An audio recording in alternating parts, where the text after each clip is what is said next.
중국의 합작법이 설립한 거. 그로 인해서 좀 많은 사람들이 아두카누밥의 안 좋았던 실패가. 안녕하세요, 월리버입니다. 여러분, 오늘 정말 오랜만에 트럼프가 제약 관세에 대해서 입을 열었는데요. 물론 오늘 영상 관세에 대한 내용이 아니라 제가 앞으로 최소 2년을 바라볼 때 제약바이오 산업에 있어서 굉장히 고성장할 수 있는 분야가 어딘지에 대해서 설명을 드리고, 관련된 기업 탑3에 대해서 세세하게 설명을 드릴 거니까요. 그 부분 꼭 놓치지 마시길 바라겠습니다. 장기적으로 보는 게 사실은 가장 큰 수익을 가져다 주는 것 알고 계시죠? 우선은 그래도 제약바이오 산업을 뒤흔들 수 있는 이슈가 장기적보다는 단기적으로 뒤흔들 수 있는 이슈가 바로 관세이기 때문에 짚고 넘어갈게요. 트럼프가 원래는 5월 초 2주 안으로 제약 관세에 대해서 얘기를 해주겠다라고 얘기를 한 것과 다르게 아직까지 제약 관세에 대해서 얘기를 하고 있지 않죠. 제가 생각을 하기에는 빅파마들의 로비가 조금 먹히고 있는 것이지 않을까 싶은데요. 아무래도 트럼프도 이 제약 관세에 대해서 얘기를 할 수밖에 없는 입장이기 때문에 이게 높게 매기지 않더라도 저는 낮게 매기지 않을까 그렇게 생각을 하고 있습니다. 우선 이 관세라는 것 자체도 트럼프의 최종 목표인 글로벌 제약 서플라이 체인에서, 제약바이오 서플라이 체인에서 미국을 중심에 두자, 미국을 글로벌 제약바이오 서플라이 체인의 대장으로 만들자라는 게 트럼프의 목표이기 때문에 사실상 관세보다는 그쪽에 더 많은 신경을 쓰고 있을 것입니다. 그래서 빅파마들이 잘 아시겠지만 최근에 몇 조 원부터 몇십 조 원까지 미국에 투자를 할게요 라고 지금 얘기를 한 상황이에요. 다들 그렇게 발표를 하고 있고, 미국 내 일자리 재창출, 일자리도 이제 만들어주고 생산시설도 만들어주겠다라고 발표를 한 만큼 그런 것들이 먹히고 있다라고 하다면 관세를 굳이 세게 부과할 이유는 없지 않을까 그렇게 생각을 하고 있습니다. 미국을 글로벌 바이오 서플라이 체인의 중심에 서게 하는 것이 트럼프의 목표이고, 그래서 미국을 바이오 제조 중심국으로 만들고자 하는 것이기 때문에 관세를 굳이 지금 상황에 세게 매기지 않을 거라고 저는 생각을 해요. 물론 제가 틀릴 수도 있습니다만 저는 그렇게 생각을 하고 있고, 오히려 5% 이하이거나 10% 미만으로 명확히 제한이 된다면 오히려 이제는 불확실성 해소로 제약바이오 산업 다시 한번 올라갈 수 있지 않을까. 특히나 좀 지지부진했던 대형 제약바이오 기업들이 조금 반등을 할 수 있는 요소가 될 수 있을 거라고 생각을 하고 있습니다. 그래서 인도와 중국의 의존도 감소를 목표로 하고 있는 이 관세 정책, 사실상 미국을 서플라이 체인의 중심에 서게 하는 것이 목표다라는 거 다시 한번 알고 가시면 좋을 것 같고요. 그냥 빨리 좀 관세 얘기 해줬으면 좋겠네요. 그래서 오늘 다시 돌아온 FDA 동물 실험 단계적 폐지. 제가 정말 최근 영상에서 많이 다뤘던 내용인 것 같습니다. FDA가 동물 실험을 단계적으로 폐지하겠다라고 얘기를 한 것을 저는 정말 큰 이슈라고 생각을 하는데요. FDA의 동물 실험 단계적 폐지는요, 그냥 대체법의 시작이 아니라 이미 2022년에 9월에 상원이 FDI Modernization Act 2.0을 통과시켰고 12월에는 하원까지 통과가 빠르게 되어서 대통령 서명까지 받은 법률로 제정이 된 분야입니다. 그러니까 대체법은 이미 2022년부터 시행이 된 것이고요. FDA까지 그걸 받아들이면서 올해 이렇게 핫 이슈가 된 것이죠.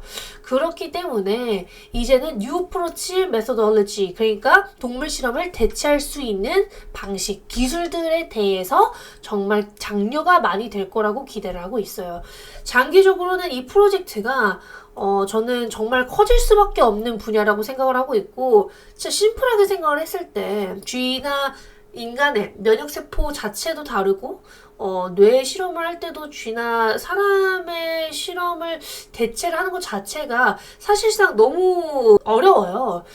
그래서 쥐나 원숭이를 쓰지 않고, 혹은 이제 다른 돼지나 이런 동물들을 쓰지 않고 그냥 기본적인 AI, 그리고 세포, 혹은 이제 오가노이드와 같이 우리가 그걸 대체할 수 있을 법한 것들을 확실하게 표준화를 시키고 대체할 수 있다라는 게 확정만 되면 정말 빠르게 대체가 되기 시작할 겁니다. 시간, 비용이 많이 줄어들 수 있기 때문이죠.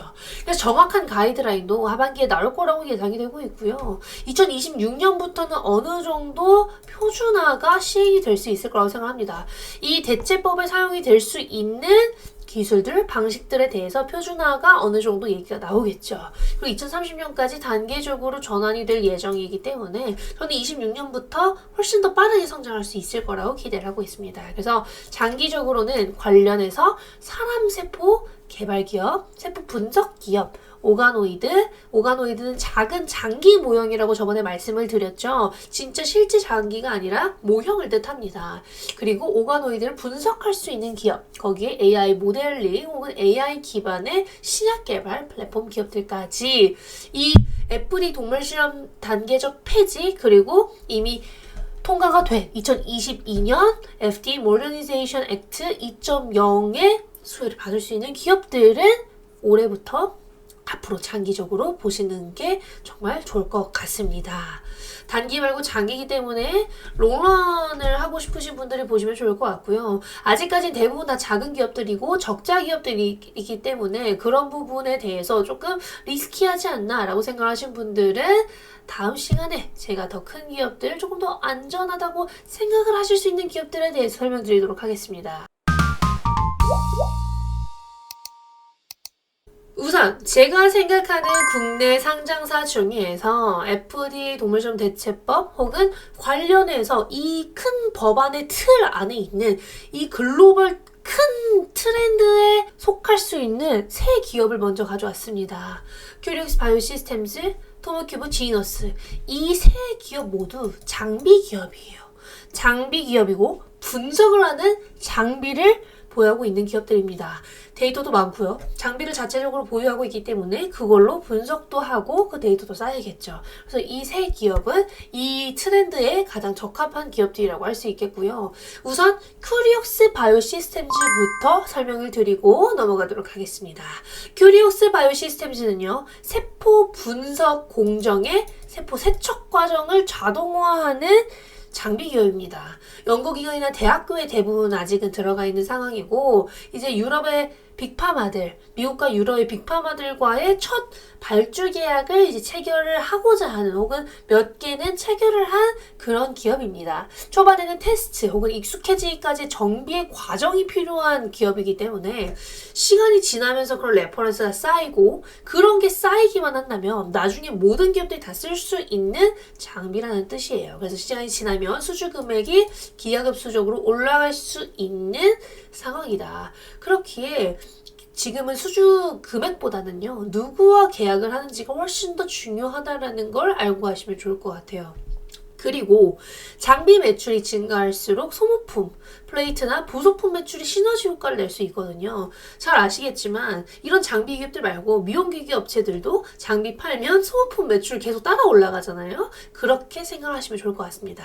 그래서 원래는 세포를 세척하고 분리할 때요. 원심 분리기를 많이 쓰는데 그런 거 없이 시간과 어느 정도의 정확도를 지키면서 할 수 있는 게 이 큐리옥스 바이오시스템즈의 기술이다라고 보시면 될 것 같습니다. 그래서 세포를 분석하고 세포를 활용한 치료제 개발 그리고 약물 반응 실험에서의 샘플 준비까지 다 활용할 수 있는 장비인 거예요. 그러니까 아까 말씀드린 대체법에 굉장히 수혜를 많이 받을 수 있는 기업인 거죠. 결국에는 세포를 활용해서 뭔가를 하기 위해서는 이 과정을 지나야 되는 건데 이걸 자동화로 바꿔주게 된다면 시간도 단축되고 정확도가 올라가기 때문에 그게 아무래도 앞으로의 메리트가 될 수 있지 않을까. 거기에다가 최근 CYTO, 이 학회예요. 학회인데 국제 유세포 분석 학회입니다. 이 학회에서 아스트라제네카 측에서 발표를 하나 했는데요. 바이오파마에서 유세포 분석의 중요성에 대한 발표를 하면서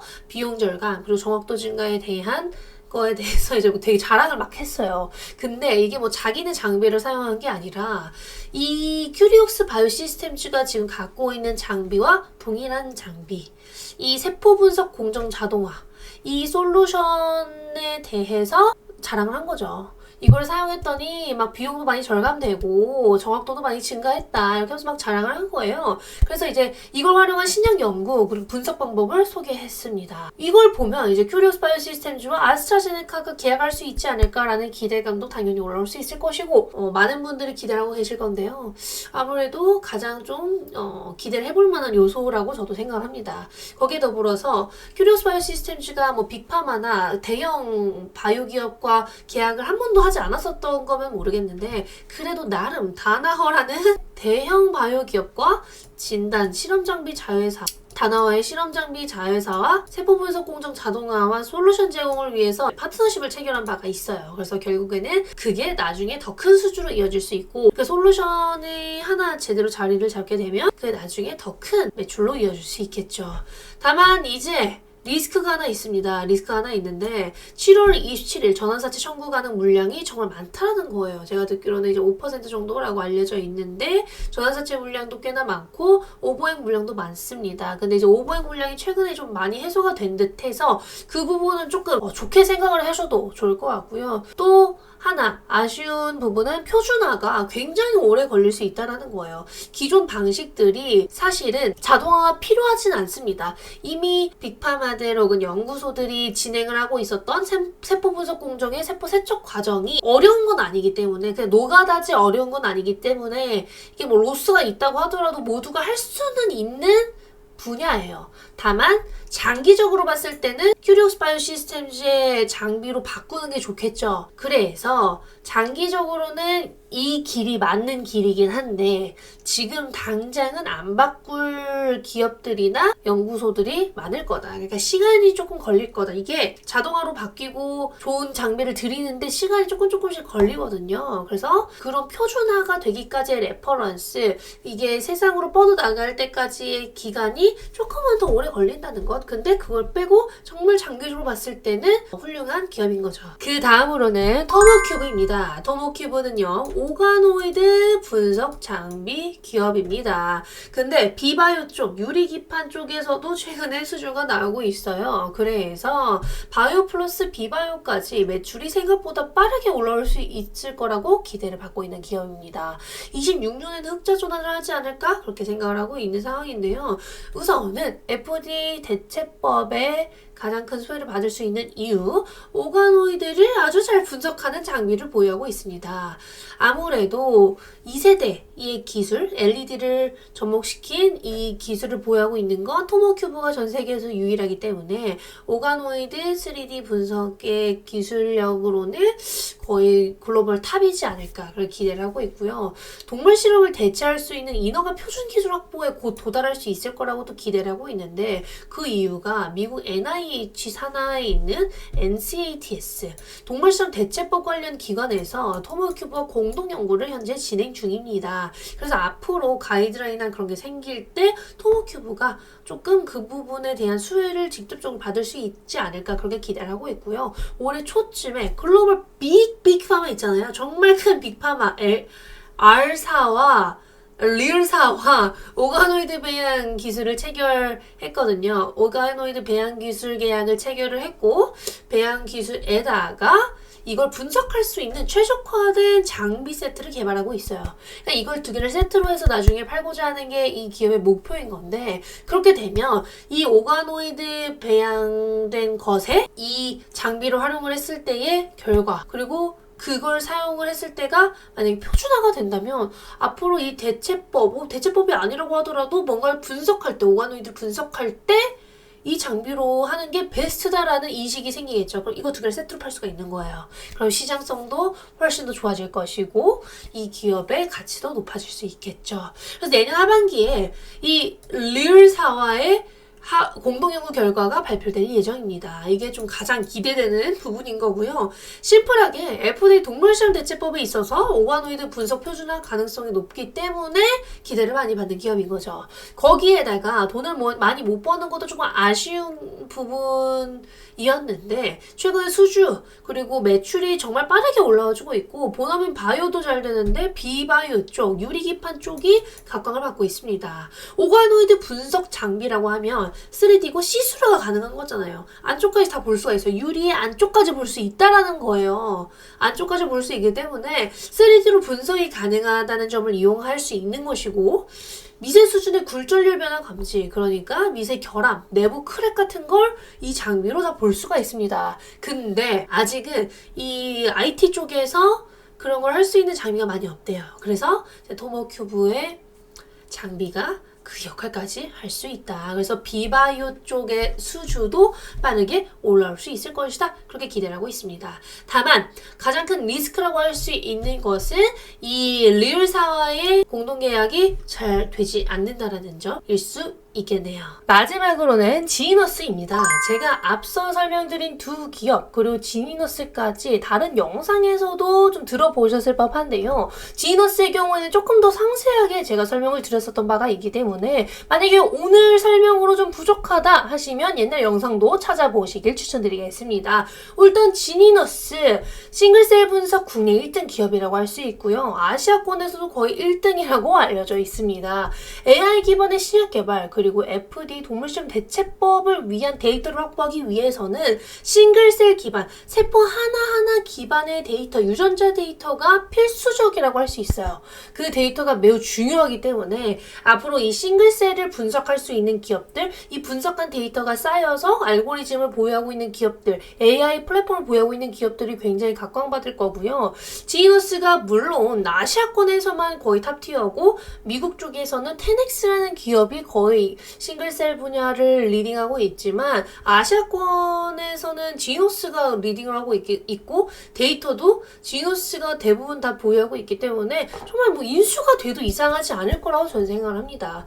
그리고 이미 지너스는요 일본판 캔서 문샷 옛날에 막 기억나시죠? 미국에서 뭐 캔서 문샷으로 뭐 진단 그리고 항암제 뭐 암을 없애겠다 뭐 이런 얘기도 나왔었잖아요.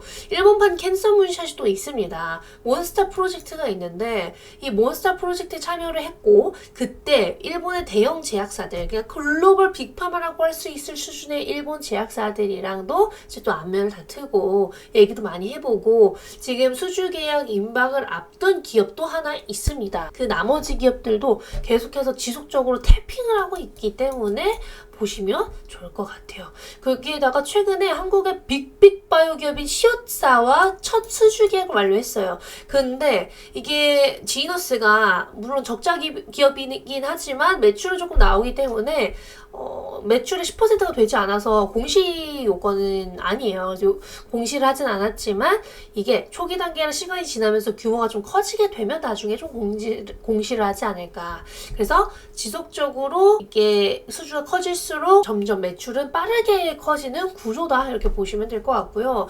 AI 신약 개발 생태계를 위해서는 유전체 분석 시스템이랑 임상 데이터가 필수적으로 필요하기 때문에 국내 최대 수준의 암환자 기반의 싱글셀 데이터를 보유한 지노스가 훨씬 더 유리하다. 특히나 박우경 대표가 셀지에 올해 들어서 셀지에다가 아시아인의 면역세포를 싱글셀 수준에서 분석해서 면역 특성을 분석한 저널을 하나 냈습니다. 그래서 ADC와 같은 항암제와 환자 맞춤 타겟 도출을 할 수 있을 것 같은데요. 이게 어떤 거냐면 ADC 개발 기업, 일본의 ADC 개발 기업도 많잖아요. 근데 ADC 개발 기업에다가 항체를 도출한 거를 이제 집어넣는 이런 방식도 가능해진다라는 거죠. 그래서 협력을 굉장히 많이 할 수 있는 요건들이 지금은 다 갖춰져 있다.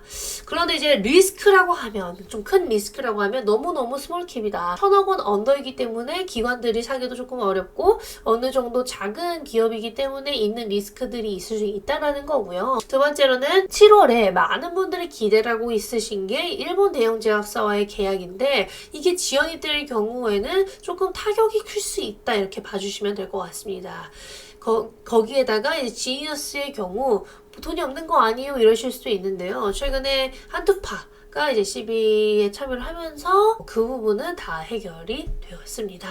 그래서 이렇게 큐리오스 바이오 시스템즈, 토모큐브, 지니너스까지 장비 그리고 분석 기업으로서 앞으로 FDA 동물 실험 단계적 폐지를 나아갈 수 있는 이 단계적 폐지의 수혜를 받을 수 있고 장기적인 관점으로 그 트렌드에 탑승해서 갈 수 있는 기업들에 대해서 간단하게 설명을 드렸고요. 제가 이 트렌드는 정말 메가 트렌드로 지속적인 성장을 할 수밖에 없다고 생각을 하고 있기 때문에 이렇게 세 기업을 설명드리고 이렇게 마치도록 하겠습니다. 시청해주셔서 감사하고 다음에 뵙겠습니다. 안녕.